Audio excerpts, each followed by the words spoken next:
za, zan, zi, zin, zu, zun. Lanjutkan tanwin kita pada huruf mencabar. Okey, huruf-huruf yang mencabar, memang mencabar lidah kita tuan-tuan dan puan-puan sekalian. Yang agak tergeliat, okey, terseliuh lidah kita nak sebut. Dal ni di mana dal?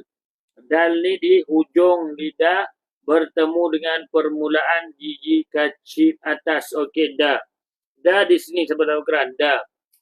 Dal sama dengan di, vokal A bunyinya da, da. Daripada sebutan da ni, kita pindah kepada sebutan huruf zal. Zal di mana sahabat-sahabat Quran?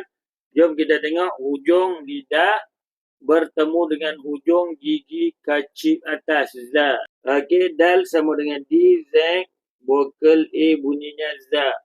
Da, za. Da, za. Okey, jom kita tengok sahabat-sahabat Quran. Za, za.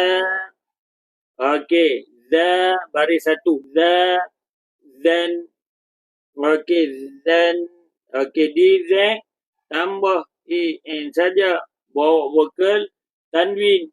Za, zan, za, zan.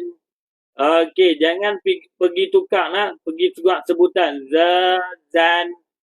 Tak betul. Za, zan. Bukan za, zan. Za, zan.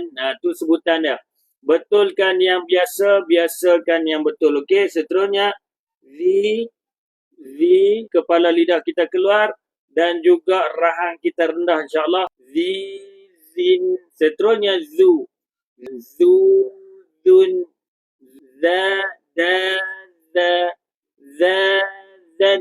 Okey, tengok. Cara sebutannya zan. Okey, jangan zan. Dengung secara sempurna. Okey, jangan dengung sempurna. Okey. Dia sebut tawassut saja. Alirkan suara kita saja. Zi, zin.